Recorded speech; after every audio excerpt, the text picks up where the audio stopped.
دیا, ایک ایسی شریعت دی, ایک ایسا منہج دیا جو بالکل کلین اینڈ کلیئر تھا. اس پہ کوئی گڈھا نہیں ہے, اس پہ کوئی اندھیرا نہیں ہے, اس پہ کوئی ٹھوکر نہیں ہے. قد ترکتکم علی المحجۃ البیضاء, او لوگوں میں تم کو ایسے روشن راستے پہ چھوڑ کے جا رہا ہوں, لیلھا کنہارھا, جہاں رات بھی دن کی طرح روشن ہے, جہاں 24 گھنٹے اجالا ہے, جہاں کبھی اندھیرا ہونے والا نہیں ہے. ایسا دین دے کے جا رہا ہوں, ایسی شریعت دے کے جا رہا ہوں, اس شریعت پر تمہیں کبھی ٹھوکر نہیں لگے گی, اس شریعت پر عمل کرنے میں تمہیں کبھی اندھیرا محسوس نہیں ہوگا.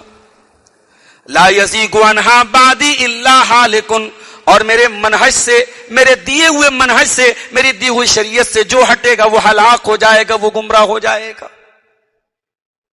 نبی نے یہ پیشن گوئی بھی کر دی, اپنے منہج کی اہمیت بھی بتا دی, اور منہج سے ہٹنے والوں کی گمراہی کا اعلان بھی کر دیا. نبی اکرم کی وفات کے بعد صحابہ کرام اسی دین پر چلتے رہے, اسی مشن کو آگے بڑھاتے رہے. حضرت عمر کے دور میں 22 لاکھ اسکوائر میل کے دائرے پر مسلمانوں کی حکومت ہو گئی. 57 لاکھ اسکوائر کلومیٹر کے دائرے تک اسلام پہنچ گیا. بنو امیہ کے دور میں ایک صدی کے اندر 70-80 سالوں میں 3 بر اعظموں تک اسلام پہنچ گیا. 1 کروڑ اسکوائر کلومیٹر سے زیادہ کا دائرہ اسلامی جھنڈے کے تلے آ گیا. اور اسی بنو امیہ کے دور میں مسلمانوں کا ایک کمانڈر افریقہ کی فتوحات, افریقہ کو فتح کرتا ہوا جب بحر اوقیانوس تک پہنچا, جب اٹلانٹک اوشین تک پہنچا, اٹلانٹک اوشین کے ساحل تک وہ پہنچا, اور جب دیکھا کہ سامنے سمندر ہے تو اس نے ایک تاریخی جملہ کہا تھا. اس نے کہا تھا اللہم لولا ھذا البحر لقاتلت فی سبیلک, اے اللہ میری راہ میں اگر یہ سمندر نہ ہوتا تو میں تیری راہ میں لڑتا رہتا, تیری راہ میں قتال کرتا رہتا, جنگ کرتا رہتا ہر اس انسان سے جو تیرے ساتھ کفر کرتا ہے, جو تیری توحید کا قائل نہیں ہے. اے اللہ جو تیری ذات کا انکار کرتا ہے, جو تیری توحید کا انکار کرتا ہے. اے اللہ جہاں تک انسانوں کی آبادی ہے, اے اللہ تیرے دین کا کلمہ بلند کرتا رہتا, تیری راہ میں آگے بڑھتا رہتا. ہمارا گولڈن پیریڈ تھا وہ, ہمارا عروج کا دور تھا وہ. اور آج ہم کہاں پہنچ گئے؟ آج ہم یہاں پہنچ گئے صاحب, سڑک پہ کوئی نماز پڑھ رہا ہے FIR ہو جا رہی ہے.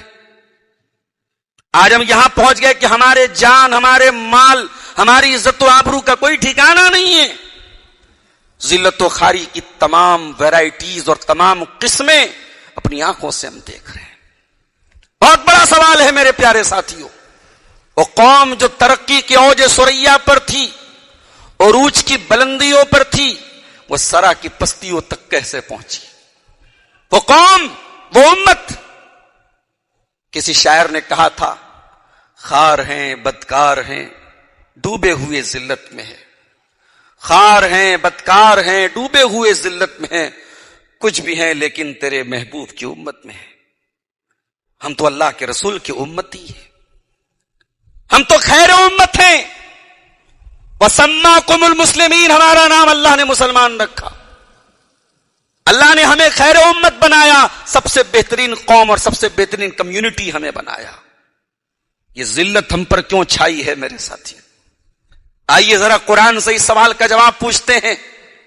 قرآن ہمیں ایک اصول بتاتا ہے قوموں کے عروج و زوال کا, قوموں کی عزت اور ذلت کا ایک اصول قرآن ہمیں بتاتا ہے. سورہ رعد کی 11 نمبر کی آیت میں اللہ کہتا ہے ان اللہ لا یغیر ما بقوم حتی یغیروا ما بانفسہم. اللہ تعالیٰ کسی قوم کے اچھے حالات کو برے حال میں نہیں بدلتا. اللہ کسی قوم کی خوشحالی کو بدحالی سے تبدیل نہیں کرتا. حتی یغیروا ما بانفسہم, جب تک وہ قوم اپنے کرتوت نہ بدل لے, وہ قوم اپنی حرکتیں نہ بدل لے, اللہ اس کی حالت نہیں بدلتا. وَإِذَا أَرَادَ اللَّهُ اللہ بقوم سوءا، اور اللہ تعالی جب کسی قوم کے ساتھ برائی کا ارادہ کرے، جب کسی قوم کو تباہ کرنے کا ارادہ کرے، فلا مرد لہ، تو اس قوم کو کوئی روکنے والا نہیں ہے، وما لهم من دونه من وال، اور اللہ کے سوا کوئی اس کی مدد کرنے والا نہیں ہے۔ یہ اصول ہے اللہ کا، آپ اللہ کے فرما بردار بنے رہیں اور اللہ آپ پر عذاب کی بارش کرے، یہ نہیں ہو سکتا۔ ما یفعل اللہ بعذابکم ان شکرتم وآمنتم، میرے بندو اللہ تم پر اپنا عذاب کیوں نازل کرے گا اگر تم اللہ کے شکر گزار بن کے رہو گے، اگر تم مومن بن کے رہو گے اللہ تم پر اپنا عذاب کیوں نازل کرے گا۔ وَكَانَ اللَّهُ شَاكِرًا عَلِيمًا، اللہ تو بڑی نیکیوں کی قدر کرنے والا ہے، وہ تو بندوں کی چھوٹی چھوٹی نیکیوں پر بڑا بڑا ثواب دیتا ہے، وہ تو بندوں کی اعمال کی قدر کرنے والا ہے۔ اللہ تمہارے ایمان کے باوجود تم کو سزا نہیں دے گا، مگر ہم ہیں تو ذلیل، اور ذلیل ہو رہے ہیں، اور ذلت کا دائرہ دن بدن بڑھ رہا ہے۔ اب سوال قرآن سے پوچھتے ہیں کہ اے قرآن، اے اللہ کی کتاب، تو بتا کہ یہ ذلت اور عزت کا مالک کون ہے؟ یہ عزت دیتا کون ہے؟ یہ ذلت دیتا کون ہے؟ کون تھا جس نے عرب کے صحرا سے چند ایسے لوگوں کو جن کو دنیا جانتی نہیں تھی دنیا کی سپر پاور کے مقابلے میں لا کے کھڑا کر دیا تھا، اور دنیا کی سپر پاورز جن کے نام سے کانپنے لگی؟ حضرت عمر کا نام سنتا تھا قیصر کا، روم کا بادشاہ قیصر تو کانپنے لگتا تھا۔ قرآن کہتا ہے من کان یرید العزت فللہ العزت جمیعا، وہ اللہ کے بندو اگر عزت کے طالب ہو، عزت کے خواہش مند ہو، عزت چاہتے ہو تو کان کھول کے سن لو، عزت کا مالک تو اللہ ہے۔ قل اللہم مالک الملک تؤتی الملک من تشاء وتنزع الملک ممن تشاء وتعز من تشاء وتذل من تشاء۔ اے نبی آپ فرما دیجئے، اے اللہ تو ہی بادشاہت کا مالک ہے، جس کو چاہتا ہے بادشاہت عطا کرتا ہے، جس سے چاہتا ہے بادشاہت اور حکومت چھین لیتا ہے، جس کو چاہتا ہے عزت دیتا ہے اور جس کو چاہتا ہے ذلت دیتا ہے۔ اسی کرمینی سے بہت قریب کا علاقہ بلریا گنج کا علاقہ ہے۔ بلریا گنج میں ایک برہمن پریوار میں پیدا ہونے والا ایک نوجوان 16 سال کی عمر میں قرآن کا ترجمہ پڑھنے کے بعد اور سنسکرت میں قرآن کا ٹرانسلیشن پڑھنے کے بعد اور اسلامک لٹریچر پڑھنے کے بعد اسلام قبول کرتا ہے۔ اس کے سارے خاندان پریوار کے لوگ بہت ناراض ہو جاتے ہیں، بڑے جھگڑے ہوتے ہیں، بڑی باتیں ہوتی ہیں۔ وہ اعظم گڑھ کی سرزمین پر شبلی کالج میں پڑھنے والا، بلریا گنج کا رہنے والا وہ باقے لال نام کا نوجوان، وہ یہاں سے سینکڑوں کلومیٹر دور تمل ناڈو کے مدرسے میں داخلہ لیتا ہے، وہاں سے وہ دینی تعلیم حاصل کرتا ہے، پھر مدینہ منورہ جاتا ہے اور وہاں سے وہ بی اے اور ایم اے کرتا ہے، جامعہ ازہر سے پی ایچ ڈی کرتا ہے اور پوری دنیا کی سب سے بڑی اسلامک یونیورسٹی کا پروفیسر بن جاتا ہے، اور دنیا کے لیے حدیث کی کتاب کا ایک بہت بڑا ذخیرہ الجامع الکامل کے نام سے چھوڑ کے جاتا ہے۔ او لوگو، اللہ کیسے دلوں کے حالات کو بدلتا ہے، اللہ کیسے کسی بستی میں پڑے ہوئے انسان کو کیسے عزت عطا کرتا ہے، اس کی بہت بڑی واضح مثال آپ کے اسی بلریا گنج کی وہ علمی شخصیت جس کو دنیا ڈاکٹر ضیاء الرحمن اعظمی کے نام سے جانتی ہے، ذرا ان کی بایوگرافی اٹھا کے دیکھو، ذرا ان کے حالات اٹھا کے دیکھو، آپ کو سمجھ میں آ جائے گا۔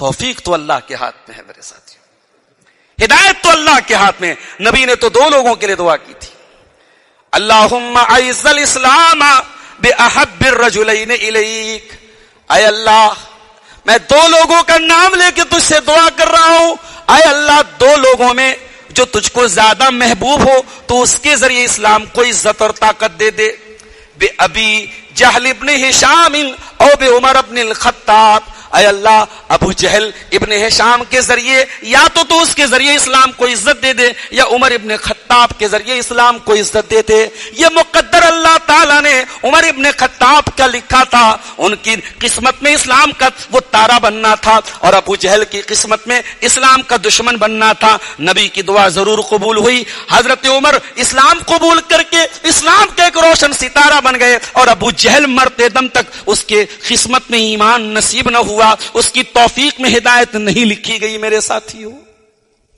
عزت اور ذلت کا مالک اللہ ہے. میرے پیارے ساتھیو, وہ جس کو چاہتا ہے دین اور ایمان کے ذریعے عزت دے دیتا ہے اور جس کو چاہتا ہے کفر و نفاق کی مہر اس کے دل پہ لگا دیتا ہے. عزت اس سے مانگو, ذلت سے پناہ اس سے مانگو. عزت اور ذلت کا مالک وہی ہے. میرے پیارے ساتھیو, اللہ کے نبی کی ایک حدیث اپنے سامنے رکھیے. ابو داؤد کی روایت ہے. حضرت ثوبان کہتے اللہ کے پیارے نبی نے فرمایا یوشک الامم ان تداعی علیکم کما تداعی الکلۃ الی قصعتها. اے میرے صحابہ, وہ وقت بھی تم پر آنے والا ہے جب دنیا کی بہت ساری قومیں تم پر ٹوٹ پڑیں گی جس طریقے سے کھانے والے دسترخوان پہ لائن سے ٹوٹ پڑتے ہیں. صحابہ نے پوچھا من قلت نحن یومئذ, اے اللہ کے رسول کیا ہماری تعداد کم ہوگی؟ آپ نے فرمایا بل انتم یومئذ کثیر, تمہاری تعداد تو بہت زیادہ ہوگی. ولکنکم غثاء کغثاء السیل, لیکن تم سیلاب کے جھاگ کی طرح ہو جاؤ گے. اللہ تعالی دشمنوں کے دلوں سے تمہارا رعب و دبدبہ نکال دے گا.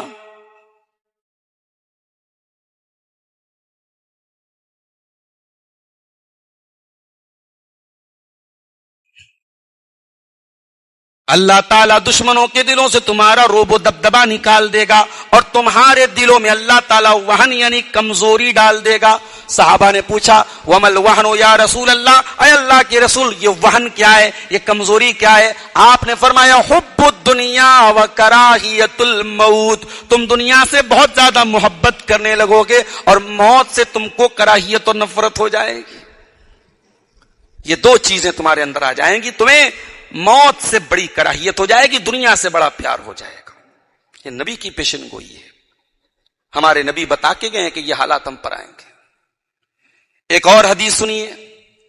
اللہ کے پیارے نبی فرماتے, عبداللہ ابن عمر رضی اللہ تعالیٰ عنہ کہتے ہیں اللہ کے پیارے نبی نے فرمایا اذا تبایعتم بالعینہ واخذتم اذناب البقر ورضیتم بالزرع وترکتم الجہاد. اے میری امت کے لوگوں, جب تم بے ایمانی کرنے لگو گے, جب تم گائے کی دم پکڑ کر کے بیٹھ جاؤ گے, مویشی اور جانوروں کے اندر کھو جاؤ گے, جب تم کھیتی باڑی کے اوپر مطمئن ہو جاؤ گے اور جب تم اللہ کی راہ میں قربانی کا جذبہ تمہارے اندر سے نکل جائے گا, صلت اللہ علیکم ذلہ, اللہ تعالیٰ ایسی ذلت اور رسوائی تم پر مسلط کر دے گا. لا ینزعہ, وہ ذلت اس وقت تک ختم نہیں ہوگی حتی ترجعوا الی دینکم, جب تک تم اللہ کے دین کی طرف رجوع نہیں کرو گے. دین کی طرف رجوع کیے بغیر عزت تو ہمیں دوبارہ ملنے والی نہیں ہے. میرے ساتھیوں, کسی کو دوش مت دیجیے, کسی کو دوش دینے سے آپ کے حالات نہیں بدلیں گے. آپ خود غور کیجئے, نبی کی یہ حدیث ہے جب تک آپ اللہ کے دین کی طرف نہیں پلٹیں گے وہ عزت اور کامرانی جو آپ کو ملی تھی وہ نہیں مل سکتی.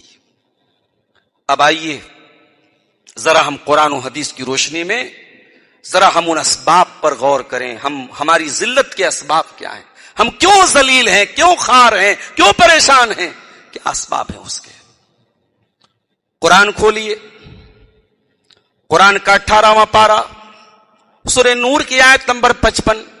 وعد اللہ الذین آمنوا منکم وعملوا الصالحات, اللہ تعالی وعدہ کر رہا ہے اے ایمان والو, اللہ کا وعدہ ہے تم سے, اے نیک عمل کرنے والو اللہ کا وعدہ ہے تم سے. لَيَسْتَخْلِفَنَّهُمْ فِي الْأَرْضِ كَمَا اسْتَخْلَفَ الَّذِينَ مِنْ قَبْلِهِمْ, اللہ تم کو زمین میں خلیفہ بھی بنائے گا. وَلَيُمَكِّنَنَّ لَهُمْ دِينَهُمُ الَّذِي ارْتَضَىٰ لَهُمْ, اللہ تمہارے دین کو غالب بھی کرے گا. وَلَيُبَدِّلَنَّهُمْ مِنْ بَعْدِ خَوْفِهِمْ أَمْنًا, اللہ تعالیٰ تمہارے خوف کو بدل کر کے تم کو امن و شانتی عطا فرمائے گا.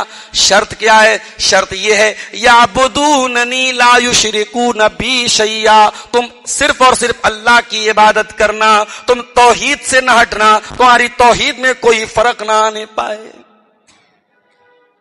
اسی اتر پردیش کے ایک علاقے امبیڈکر نگر میں ایک بہت بڑے بزرگ کی درگاہ کے پاس کا ویڈیو آیا، ابھی لیٹسٹ ویڈیو۔ ایک بہت بڑے مولانا، ایک بہت بڑے عالم دین جو اس درگاہ کے سجادہ نشین بھی ہیں اور جن کے بارے میں یہ کہا جاتا ہے کہ وہ اللہ کے رسول کی اولاد میں سے ہیں، وہ دعا کر رہے ہیں اور ان کے ساتھ ہزاروں کی پبلک ہے، اور وہ دعا میں یا اللہ نہیں کہہ رہے ہیں، وہ یا اشرف یا اشرف یا اشرف کہہ کے دعا کر رہے ہیں۔ وہ نہ تو اللہ کو پکار رہے ہیں، نہ تو اللہ کی توحید کا نام لے رہے ہیں۔ وہ ایران سے آئے ہوئے ایک عالم دین، ایک اللہ کے نیک بندے خواجہ مخدوم اشرف جہانگیر سمنانی، جن کا مزار وہاں پہ امبیڈکر نگر میں بسکھاری میں، ان کا نام لے کے ان کو مدد کے لیے پکار رہے ہیں کہ ہم بہت پریشان ہیں، یا اشرف آپ ہماری مدد کر دیجیے۔ اور یہ کام کوئی ایک آدمی نہیں کر رہا ہے، لاکھوں مسلمان اس عقیدے کو صحیح مان رہے ہیں اور لاکھوں مسلمان ان کے ساتھ دعا کر رہے ہیں۔ یہ غور کرنے کا مقام ہے میرے ساتھیوں۔ وہ دین جس سے توحید پھیلی جہاں میں، وہ بدلا گیا آ کے ہندوستان میں۔ جب توحید ہی ہمارے ہاتھ سے چلی جائے گی، ہمارے ہاتھ سے ایمان چلا جائے گا، تو میرے پیارے بھائیوں پھر ہمارے پاس کیا بچے گا؟ ارے ہم جتنے بھی پریشان ہو جائیں، جتنے بھی مر کٹ جائیں، اگر اس دنیا سے توحید کو لے کے چلے گئے ہم کامیاب ہو جائیں گے۔ اسی لیے تو قرآن کہتا ہے وَلَا تَمُوتُنَّ إِلَّا وَأَنْتُمْ مُسْلِمُونَ، اے مسلمانوں تمہیں موت نہ آئے مگر توحید کی حالت میں، تمہیں موت نہ آئے مگر اسلام کی حالت میں۔ تو توحید کے بغیر تو عزت نہیں مل سکتی میرے ساتھ۔ اگر آپ درگاہوں پہ اپنے رب کو تلاش کر رہے ہیں، اگر آپ گلے اور ہاتھ میں تعویذ پہن کر کے، دھاگا پہن کر کے اس کو آپ یہ درجہ دے رہے ہیں کہ اس سے آپ کی بیماری دور ہو جاتی ہے، تو پھر آپ اللہ سے مدد کی توقع مت رکھیے میرے ساتھیوں۔ اللہ کی مدد اہل توحید کو ملے گی، شرک کرنے والوں کو نہیں ملے گی۔ پورا قرآن بھرا پڑا ہے توحید کی فضیلت سے اور شرک کی مذمت سے۔ نبیوں کے آنے کا مقصد توحید، قرآن کا موضوع توحید، جنت اور جہنم کا فیصلہ کس بنیاد پر؟ توحید کی بنیاد پر۔ توحید کے بغیر آپ عزت نہیں پا سکتے میرے ساتھی۔ تو یہ پہلی وجہ ہے، ہم توحید سے دور ہوئے اس لیے ہم پریشان ہیں۔ اور دوسری وجہ میں نے جو حدیث آپ کو پڑھ کے سنائی تھی، اللہ کے پیارے نبی فرماتے ہیں ترکتکم علی المحجۃ البیضاء، میں نے تم کو بالکل سیدھے راستے پر چھوڑا ہے، لیلھا کنہارھا، جو راستہ دن میں بھی رات میں بھی دن کی طرح روشن ہے، لا یزیغ عنہا بعدی الا ھالک، اس راستے سے جو ہٹے گا وہ گمراہ ہو جائے گا۔ آپ توحید پر بھی ہیں، آپ کا عقیدہ بھی صحیح ہے، لیکن اگر آپ نے وہ منہج نہیں اپنایا جو نبی کا منہج تھا، جو صحابہ کا منہج تھا، اس منہج کو چھوڑ کر کے، اس روش کو چھوڑ کر کے آپ نے کوئی اور روش اپنائی، تو آپ کے ہلاک ہونے میں کوئی شک اور شبہ نہیں ہے میرے ساتھی۔ آج بڑی ذمہ داری کے ساتھ بات کر رہا ہوں۔ بہت سارے لوگوں کا عقیدہ تو صحیح ہے، لیکن وہ اس منہج کو فالو نہیں کر رہے جو منہج نبی کا تھا، جو صحابہ کا تھا۔ بڑی تعداد میں ایسے لوگ بھی پیدا ہو رہے ہیں جو صحابہ کرام کو کریٹیسائز کر رہے ہیں، صحابہ کرام پر تنقید کر رہے ہیں، صحابہ کرام کو تنقید کی خراب پہ چڑھا رہے ہیں۔ ہم اپنے باپ کے بارے میں کچھ برا نہیں سننا چاہتے۔ ہمارا باپ اگر برا ہو تب بھی دنیا سے جانے کے بعد کوئی ہمارے باپ کو برا بول دے، ہم اس کے لیے لڑنے کے لیے تیار ہو جاتے ہیں۔ اور لوگوں تمہیں شرم نہیں آتی؟ تم تنقید کے نشانے پر نبی کے صحابہ کو رکھ رہے ہو جن کے بارے میں قرآن کہتا ہے وَكُلًّا وَعَدَ اللَّهُ الْحُسْنَى، صحابہ جتنے بھی تھے مرتبے الگ الگ تھے, مقام الگ الگ تھے, لیکن صحابہ سب کے سب جنتی ہیں. قرآن ان کو جنت کا سرٹیفکیٹ دے رہا ہے, اور تم صحابہ کرام کی نیت پر حملہ کر رہے ہو. کسی کے بارے میں یہ کہہ رہے ہو وہ حکومت کے طلبگار تھے, کسی کے بارے میں کہہ رہے ہو وہ جہنم کی طرف بلا رہے تھے, کسی کے بارے میں کہہ رہے ہو وہ حضرت علی کے دشمن تھے, کسی کے بارے میں کہہ رہے ہو وہ اہل بیت کے دشمن تھے. ارے ظالمو, تمہاری زبان میں کیڑے نہ کیوں نہ پڑ گئے؟ ارے ظالمو, تمہارے قلم کیوں نہ سوکھ گئے؟ تمہاری کتابیں کیوں نہ جل گئی جب تم نے نبی کے صحابہ کے اوپر تنقید کرنا شروع کر دیا؟ وہ لوگوں جو نبی کے صحابہ پر تنقیدیں کرے, جو نبی کے صحابہ کو برا بھلا کہے, دنیا مفکر مانتی رہے, دنیا اسکالر مانتی رہے, دنیا اس کے گن گاتی رہے, ہم اس کو کبھی قابل تعریف سمجھ نہیں سکتے. ارے جس کی قرآن تعریف کرے, جس کو قرآن اللہ کی رضا کا سرٹیفکیٹ دے, اسے آج 14 سال 100 سال کے بعد اگر کوئی تنقید کی خراج پہ چڑھائے گا تو ہم اس انسان کو تو تنقید کی خراج پہ رکھیں گے, ہم نبی کے صحابہ کو تنقید کی خراج پہ نہیں رکھ سکتے. کیا بات کرتے ہیں؟ ہمارا منہج بالکل کلیئر ہے میرے ساتھی. ہم نہ رافضی ہیں نہ ناصبی ہیں, ہم صحابہ کرام سے بھی محبت کرنے والے اور اہل بیت سے بھی محبت کرنے والے ہیں. ہماری محبت اہل بیت کسی صحابی کو گالی دینے کی محتاج نہیں ہے, اور ہماری محبت صحابہ کسی اہل بیت کی توہین کی محتاج نہیں ہے میرے ساتھی. منہج صحیح کرو اپنا. کسی کی تقریر سن لیا, کسی کی کتاب پڑھ لیا, کسی کا لٹریچر پڑھ لیا, حضرت معاویہ پر بھونکنے لگے, حضرت عمرو بن عاص پر بھونکنے لگے, صحابہ پر بھونکنے لگے. کان کھول کے سن لو. اس امت کا اجماعی عقیدہ, اس امت کا منہج کیا رہا ہے 1400 سال سے؟ جو نبی نے منہج دیا ہے, جس منہج پہ صحابہ تھے, وہ کیا ہے؟ حبہم دین و ایمان و احسان. صحابہ کی محبت دین ہے, صحابہ کی محبت ایمان ہے, صحابہ کی محبت احسان ہے. وبغضہم کفر و نفاق و طغیان. اور صحابہ سے بغض رکھنا یہ کفر کی نشانی ہے, یہ نفاق کی نشانی ہے, یہ سرکشی کی نشانی ہے میرے پیارے ساتھی. اور آگے بڑھیے. ہماری ذلت کی ایک اور وجہ ہے میرے پیارے بھائیوں. ہم دین پر عمل تو کرتے ہیں, لیکن ہم دین کو اپنے حساب سے لیتے ہیں. نماز کا ٹائم آتا, حی علی الصلاۃ کی آواز آتی ہے, مسجد میں بھی چلے آتے ہیں. لیکن جب مارکیٹ میں بزنس کرنے جاتے ہیں تو 100 جھوٹ بھی بولتے ہیں اور اپنے جھوٹ کی دلیل دیتے ہیں. بغیر جھوٹ بولے بزنس نہیں ہو سکتا. موقع آتا ہے تو سود و بیاج کا دھندا بھی کرتے ہیں. کہتے ہیں صاحب بہت مشکل ہے بیاج سے بچنا. وہ لوگوں, دین صرف نماز کا نام نہیں ہے. دین زندگی کے ہر شعبے میں آپ کو تعلیم دیتا ہے. دین اگر آپ کو یہ سکھاتا ہے کہ نماز کیسے پڑھنی ہے تو وہی دین آپ کو بتاتا ہے کاروبار کیسے کرنا ہے, وہی دین آپ کو بتاتا ہے شادی کیسے کرنا ہے, وہی دین آپ کو بتاتا ہے بچے کیسے پالنا ہے, بچوں کی تربیت کیسے کرنی ہے. وہ دین آپ کو زندگی کے تمام شعبوں میں آپ کی رہنمائی کرتا ہے. منمانی مت کیجئے دین کے نام پہ میرے ساتھیوں.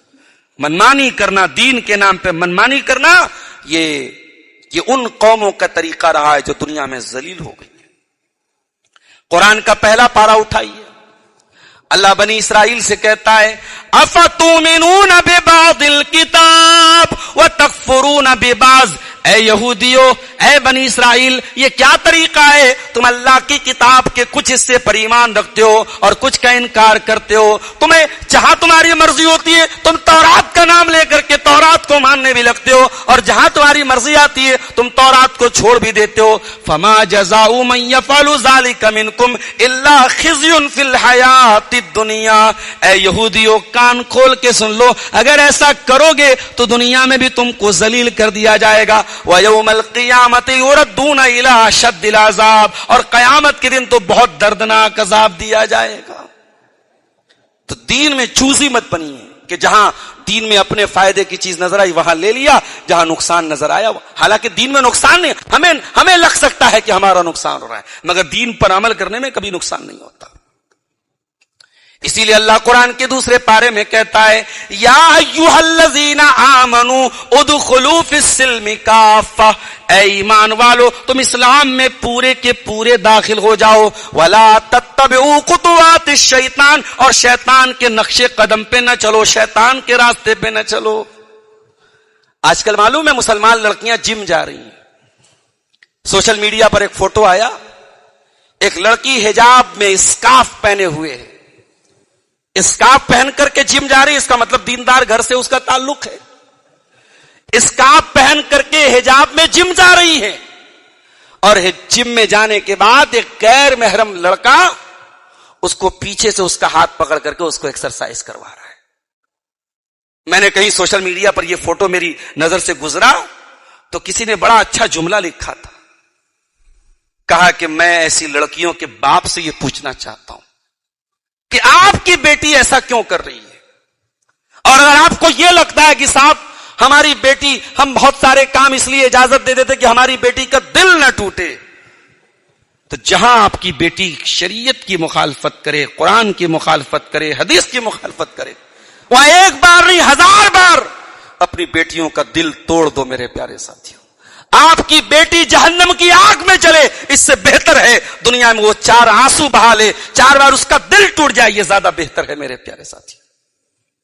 یہ تعلیم کے نام پہ, یہ ہائر ایجوکیشن کے نام پہ آج جو اپنی لڑکیوں کو جو باپ بے پردگی کی اجازت دے رہا ہے, بے حیائی کی اجازت دے رہا ہے, وہ قیامت کے دن اپنا حساب کروانے کے لیے تیار رہے میرے پیارے ساتھی. اللہ کیا تیار رہیے گا. اسی ملک میں ہم نے ایسی لڑکیوں کو بھی دیکھا جو نیٹ کا ایگزام دینے جا رہی ہے, اور جب وہاں اس سے حجاب اتارنے کی بات کہی گئی تو اس نے نیٹ کا ایگزام کینسل کر دیا کہ میں نہیں دوں گی, مگر اپنا حجاب نہیں چھوڑا. ایسی قوم کی بیٹیاں بھی ہیں, انہوں نے دنیا کے اوپر آخرت کو ترجیح دی ہے. میرے پیارے ساتھیوں, دین اس کا نام ہے, اور یہی تعلیم ہمیں صحابہ نے دی ہے کہ دین اگر مل گیا, دنیا چاہے ہاتھ سے چلی جائے, یہ گھاٹے کا سودا نہیں, یہ فائدے کا سودا ہے میرے ساتھ. حضرت صہیب رومی کو دیکھیے. صہیب رومی رضی اللہ تعالیٰ عنہ مکہ سے ہجرت کر کے مدینہ جا رہے ہیں. اللہ کے نبی مدینہ پہنچ چکے ہیں, صحابہ مدینہ پہنچ چکے ہیں, صہیب رومی مکہ میں رکے ہوئے ہیں. مکہ میں ان کا لمبا چوڑا کاروبار ہے. ساری زندگی بھر جو کمائی انہوں نے کمائی تھی, وہ ساری کمائی کو اکٹھا کرتے ہیں اور مدینہ کا رخ کرتے, مدینہ جانے لگتے ہیں. مکہ کے کافروں نے ان کے اونٹ کی نکیل پکڑ لی. اے صہیب, ہم تمہیں مدینہ نہیں جانے دیں گے, اگر تمہیں جانا ہے تو اپنی زندگی کی کمائی ہمیں دے کے جانا پڑے گا. اتیتنا سولوک اللہ مال لک, اے صہیب جب تم مکہ میں آئے تھے تمہارے پاس پھوٹی کوڑی نہیں تھی, آج یہیں سے سارا پیسہ کمایا اور لے کر کے اپنے نبی کے پاس جانا چاہتے ہو, ہم تمہیں یہ کمائی لے کے جانے نہیں دیں گے, ہم تمہیں یہ پیسہ لے کے نہیں جانے دیں گے. صہیب رومی کے سامنے 2 راستہ تھا, یا تو مکہ والوں کی بات مان لیتے, مدینہ نہ جاتے, وہیں پہ رہتے. دوسرا راستہ یہ تھا, ساری زندگی کی کمائی چھوڑ دیں اور نبی کا ساتھ اپنا لیں, دین کو اپنا لیں, مدینہ چلے جائیں. صہیب رومی نے 1 منٹ کے لیے بھی نہیں سوچا, سارا مال ان کے حوالے کر دیا اور خالی ہاتھ مدینہ پہنچے.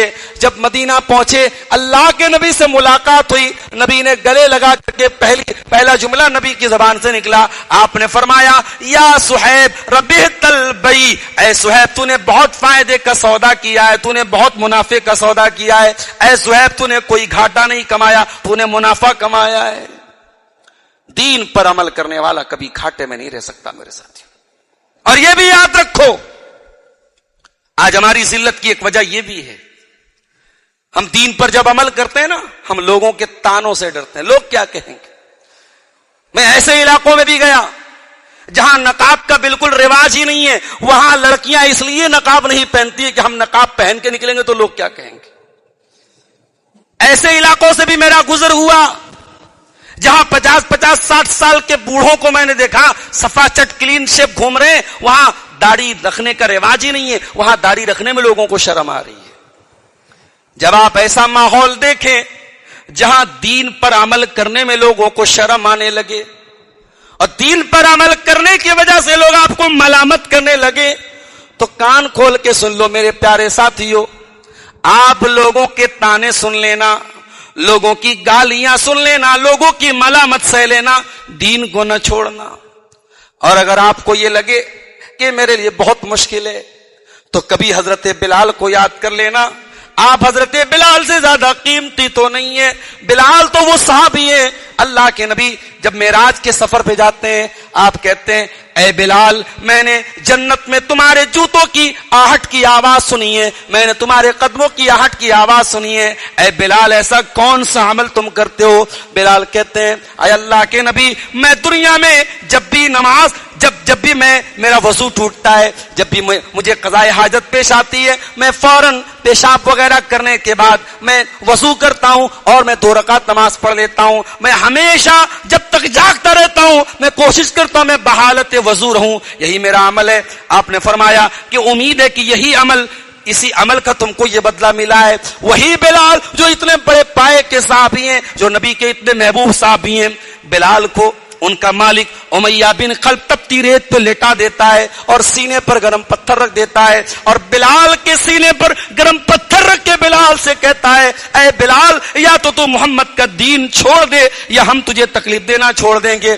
بلال اس تپتی ہوئی ریت پر لیٹے ہوئے ہیں اور بلال کے سینے پر گرم پتھر رکھا ہوا ہے، مگر بلال اللہ کی توحید سے سمجھوتا کرنے کو تیار نہیں ہے۔ بلال کہتے ہیں احد اے امیہ بن خلف تو کان کھول کے سن لے، میں تو اللہ احد کا اعلان کرنے والا، میں تو قل هو اللہ احد پہ چلنے والا ہوں، میں تو اللہ کی توحید پہ چلنے والا ہوں۔ اے امیہ بن خلف میں توحید کو چھوڑ نہیں سکتا۔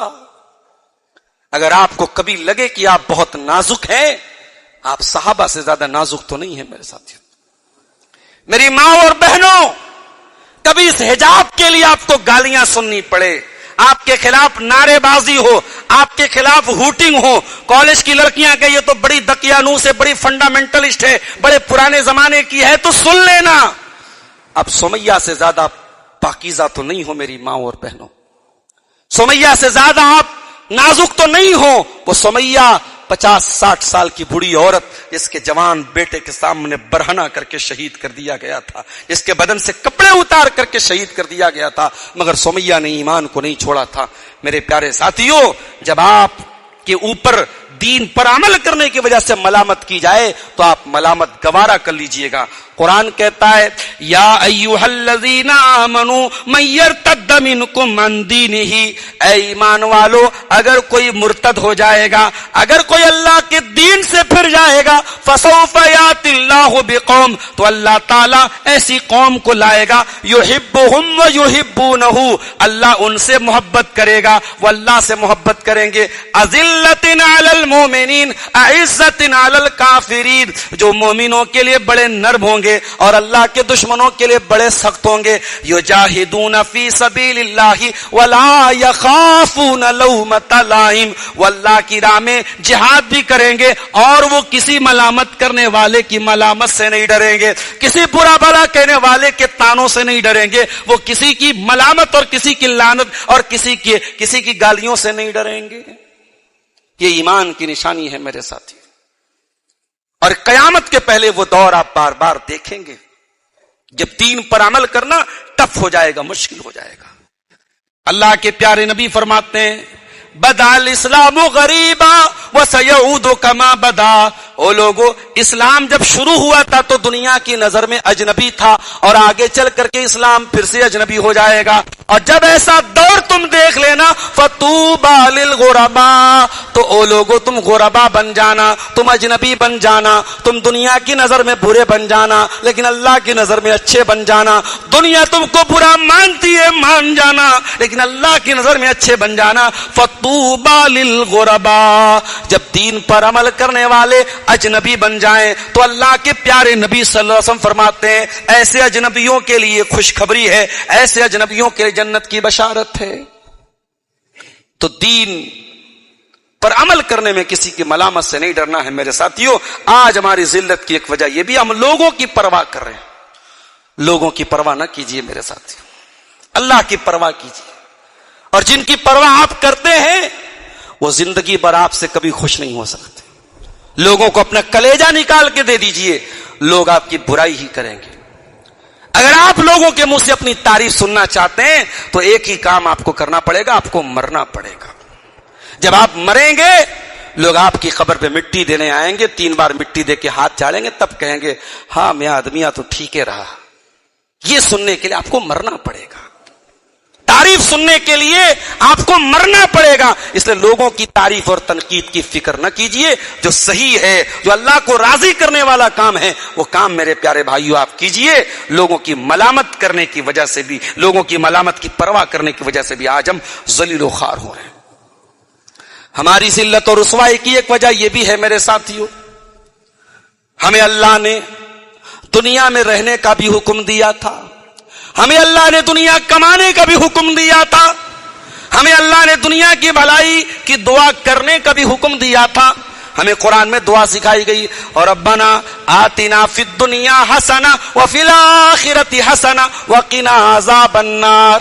اے اللہ تو دنیا میں بھی ہم کو بھلائی عطا فرما اور آخرت میں بھی ہم کو بھلائی عطا فرما اور جہنم کی آگ سے ہم کو بچا لے. ہمارے پیارے نبی دعا کیا کرتے تھے، اللہم اصلح لی دینی الذی هو عصمت امری. اے اللہ میرے دین کو ٹھیک کر دے کیونکہ میرے معاملے کی بنیاد تو میرے دین پر ہے. واصلح لی دنیا التی فیہا معاشی، اور اے اللہ میری دنیا کو بھی ٹھیک کر دے، زندگی تو مجھ کو یہی گزارنا ہے. واصلح لی آخرتی التی الیہا معادی، اور اے اللہ میری آخرت کو بھی ٹھیک کر دے کیونکہ لوٹ کے تو وہیں جانا ہے.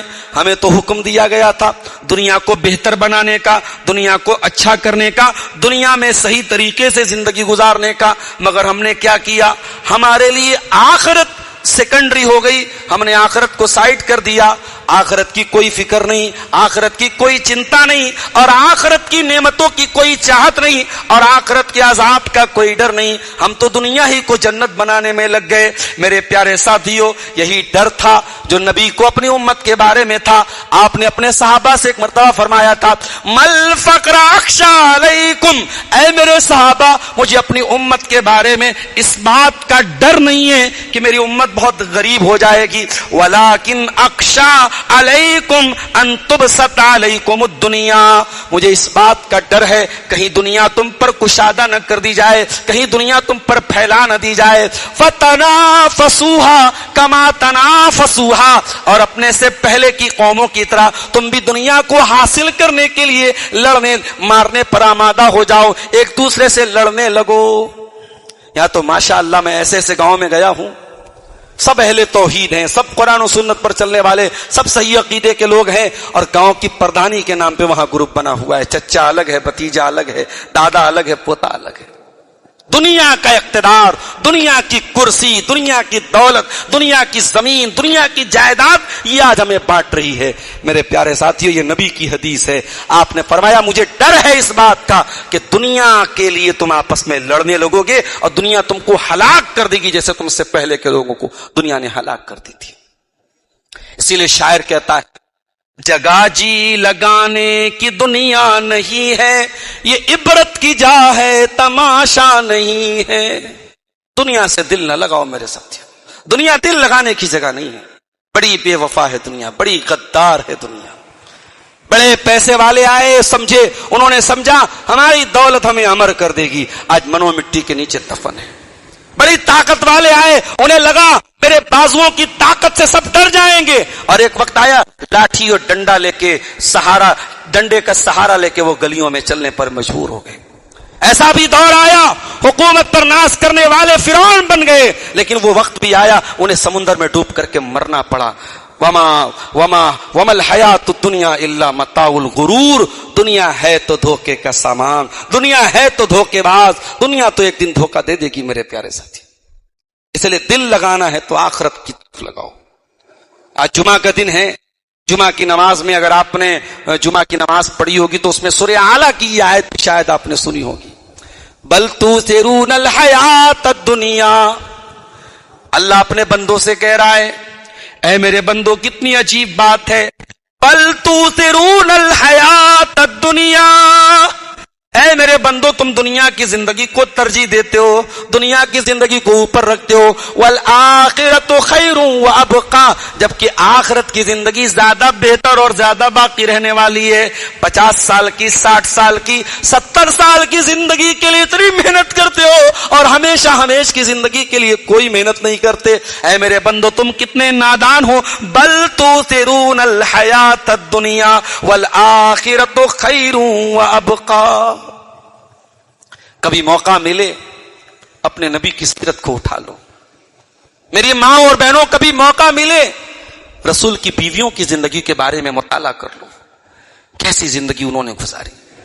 ایسا نہیں ہے کہ ان کو دنیا کا آفر نہیں ملا, دنیا ان کو نہیں ملی, دنیا ملی, انہوں نے ٹھکرا دیا دنیا کو.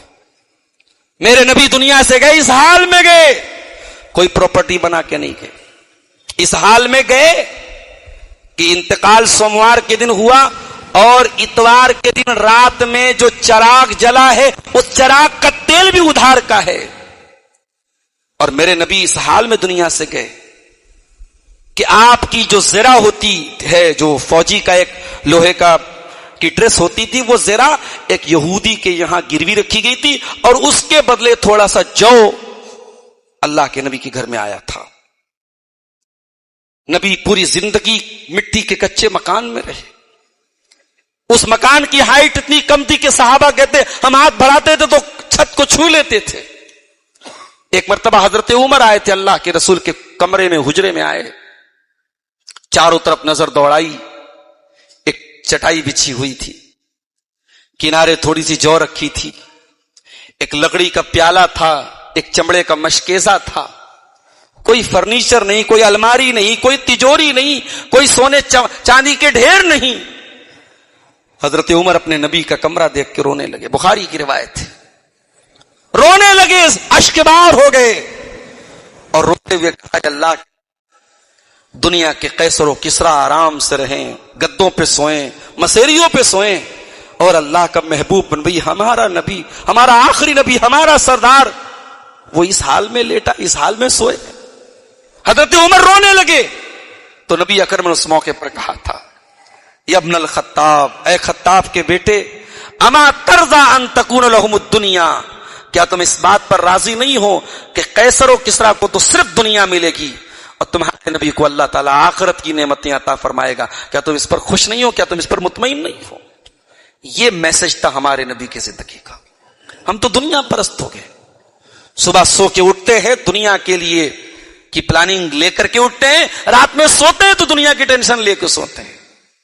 کبھی یہ ٹینشن بھی لے کے سو میرے بھائیوں کہ قبر میں کیا ہوگا, حساب و کتاب کیسے دیں گے, زندگی کا کچا چٹا کھلے گا اللہ کی عدالت میں تو کیا حال ہوگا ہمارا, بچوں کی ذمہ داری ہمارے کندھوں پر, ان کے بارے میں کیا جواب دیں گے, بیوی کی ذمہ داری ہمارے کندھوں پر, اس کے بارے میں کیا جواب دیں گے, زندگی میں ہم نے جو اللہ کی نافرمانی کی اس کا کیا حساب دیں گے.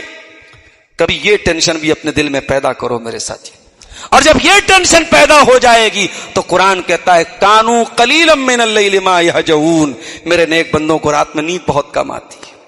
جب یہ ٹینشن پیدا ہو جائے گی تو آٹومیٹک انسان تہجد کے لیے اٹھے گا.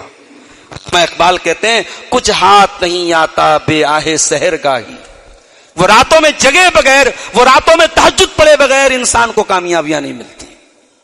تو میرے عزیزو, دنیا پرستی نے بھی ہمیں ذلت اور رسوائی کے اس مقام پر لا کے کھڑا کیا ہے.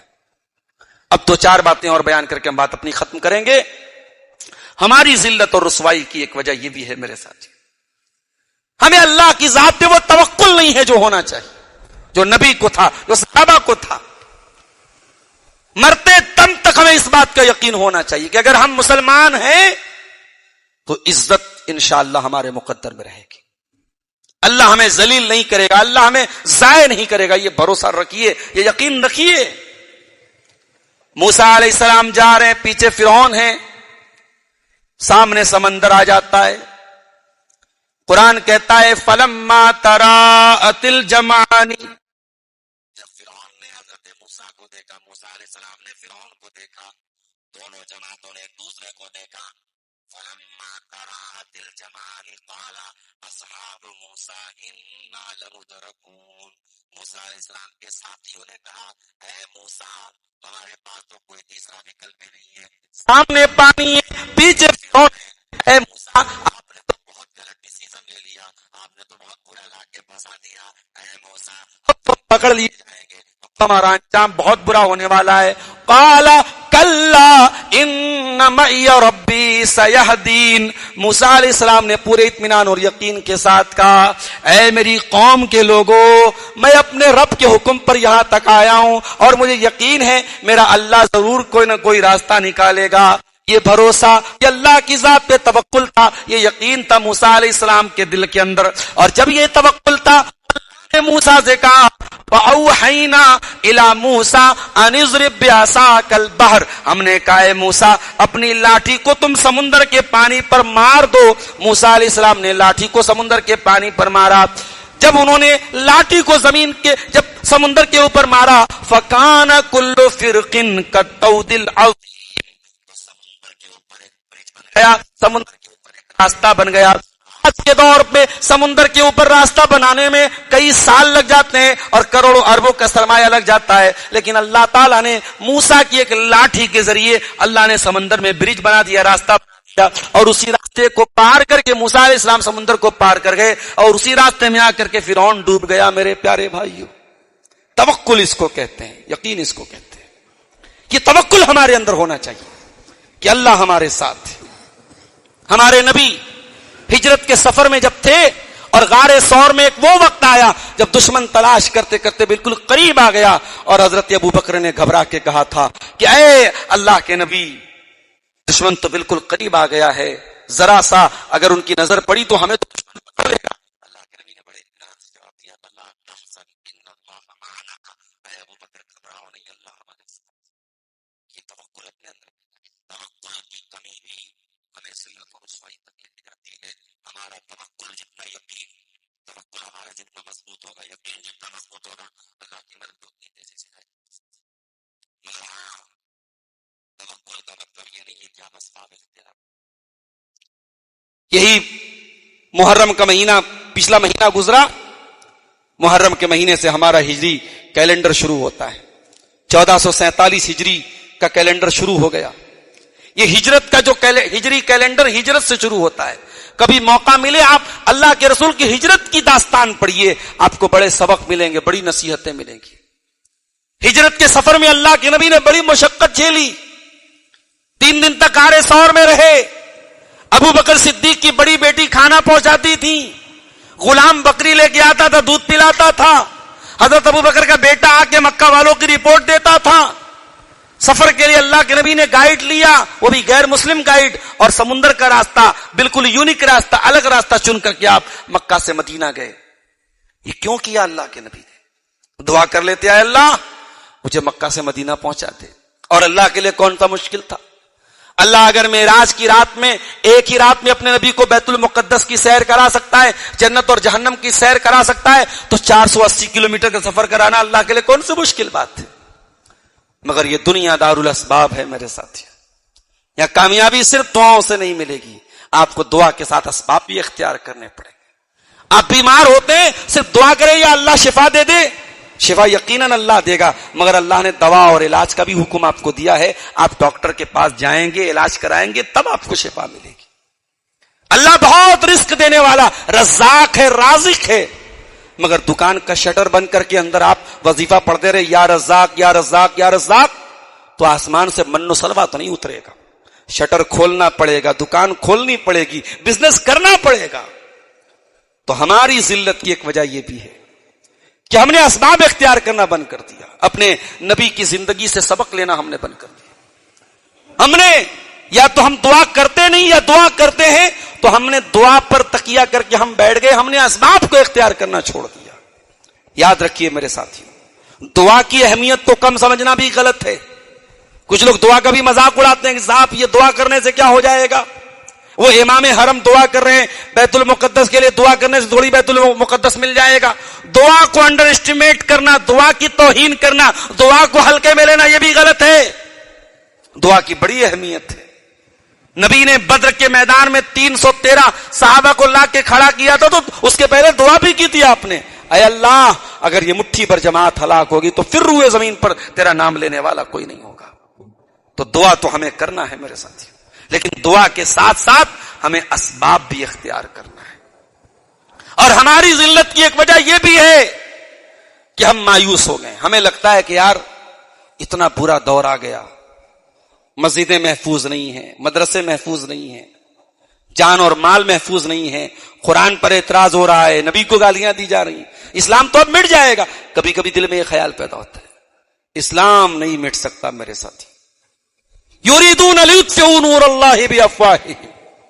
ہو سکتا ہے ہم مٹ جائیں، ہو سکتا ہے یہ نسل وہ دور نہ دیکھے، آنے والی نسلیں وہ دور دیکھیں گی، مگر وہ دور آئے گا. نور خدا ہے کفر کی حرکت پہ خندہ زن، پھوکوں سے یہ چراغ بجھایا نہ جائے گا. نبی نے فرمایا وہ دور آئے گا، اللہ تعالیٰ ہر کچے اور پکے گھر میں اسلام کی آواز پہنچائے گا. یا تو عزت والا عزت پا کر کے اسلام قبول کرے گا، یا ذلت والا ذلیل ہو کر کے اسلام کو چھوڑے گا اور ذلیل ہوگا، مگر اسلام پہنچے گا ہر گھر تک. یہ نبی کی حدیث ہے، ہمارا ایمان ہے میرے پیارے ساتھی. اسلام نہیں مٹے گا، اللہ کا دین نہیں مٹے گا، اللہ کا دین غالب آئے گا. ہو سکتا ہے ہماری نسل مٹ جائے، ہم مٹ جائیں، اسلام نہیں مٹے گا میرے ساتھی. تو مایوس نہیں ہونا، اللہ کی مدد سے مایوس نہ ہونا. اللہ کی مدد آئے گی میرے پیارے ساتھیوں، کبھی ہمیں مایوس نہیں ہونا ہے، ہمیں دعائیں کرنا ہے، ہمیں اللہ سے امید رکھنا ہے. قرآن کہتا ہے وَمَن يَقْنَطُ مِن رَحْمَتِ رَبِّهِ إِلَّا الْقَوْمُ الضَّالُّونَ، کہ اللہ کی رحمت سے وہی لوگ مایوس ہوتے ہیں جو گمراہ ہوتے ہیں.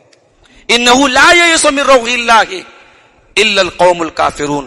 اللہ کی رحمت سے وہی لوگ مایوس ہوتے ہیں جو کافر ہوتے ہیں، ایمان والا کبھی مایوس نہیں ہوتا ہے.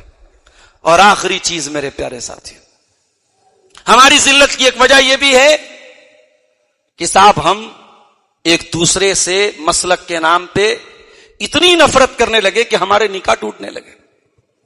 ایک دوسرے کے پیچھے نماز پڑھنے سے ہمارا ایمان ضائع ہونے لگا، دوبارہ کلمہ پڑھانے کی نوبت آ گئی. ہم فرقہ پرستی کی دوڑ میں اتنے اندھے ہو گئے، ہم اسلام کی وہ تعلیم بھی بھول گئے جو ہمیں اسلام نے اخوت کی تعلیم دی تھی. وَاعْتَصِمُوا بِحَبْلِ اللَّهِ جَمِيعًا، اے ایمان والو تم اللہ کی رسی کو مل کر کے تھام لو اور آپس میں فرقوں میں نہ بٹو.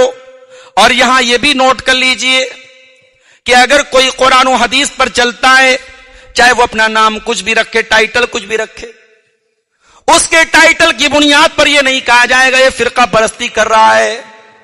اگر اس کا منہج وہی ہے جو نبی کا منہج تھا، عقیدہ وہی ہے جو نبی نے ہم کو دیا تھا، طریقہ وہی ہے جو نبی نے دیا تھا، نبی کے راستے کی طرف بلانے والا، نبی کے منہج کی طرف بلانے والا کبھی فرقہ پرست نہیں ہو سکتا. فرقہ پرست وہ ہوتا ہے جو کہتا ہمارے بڑوں کو مانو، ہمارے بزرگوں کو مانو، ہماری بستی کو مانو، ہمارے علاقے کو مانو، ہمارے پیر کو مانو، ہمارے مرشد کو مانو. یہ فرقہ پرستی کی دعوت ہو سکتی ہے. قرآن و حدیث کی دعوت کبھی فرقہ پرستی کی دعوت نہیں ہو سکتی. فرقہ پرستی سے اگر بچنا ہے تو قرآن ہمیں طریقہ بتاتا ہے، اللہ کی رسی کو مل کر کے تھام لو. اتحاد کا مطلب کبھی یہ نہیں ہے کہ آپ ایمان اور عقیدے سے کمپرومائز کر لیں. ہر کلمہ گو مسلمان کے ساتھ اسلامی جو بھائی چارہ ہے وہ اپنائیے، لیکن توحید کی قیمت پر نہیں. توحید سے کوئی کمپرومائز مت کیجیے میرے پیارے ساتھی. آپس میں مل جل کر کے ایسے رہیے. اللہ کے نبی فرماتے ہیں المؤمن للمؤمن کالبنیان یشد بعضہ بعضا، کہ مومن مومن کے لیے ایک عمارت کی طرح ہونا چاہیے جیسے ایک عمارت دوسری عمارت کو طاقت دیتی ہے.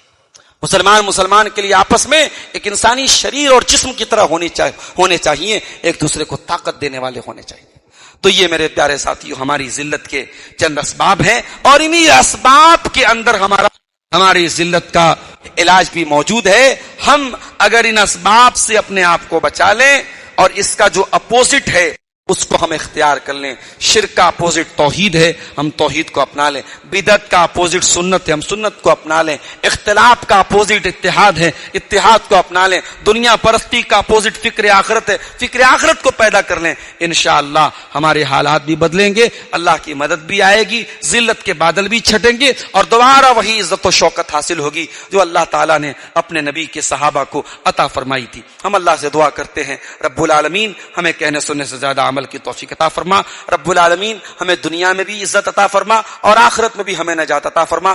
پروردگار ہمیں سے جو بیمار ہیں ان کو شفاء کامل عاجل عطا فرما، جو روزگار سے پریشان ہیں ان کے کاروبار میں برکت نصیب فرما. اے اللہ اس مسجد کو بڑی محنتوں اور قربانیوں سے لوگوں نے بنایا ہے، اس مسجد کو ہمیں نمازیوں سے بھی آباد کرنے کی توفیق عطا فرما۔ پروردگار ہماری قوم کی خواتین کو، ہماری ماؤں بہنوں کو بھی دین پر عمل پیرا ہونے کی توفیق عطا فرما، جب تک ہم دنیا میں زندہ رہیں اسلام پر زندہ رہیں اور ہمارا خاتمہ ایمان پر ہو، آمین۔ وآخر دعوانا ان الحمد للہ رب العالمین، والسلام علیکم ورحمۃ اللہ۔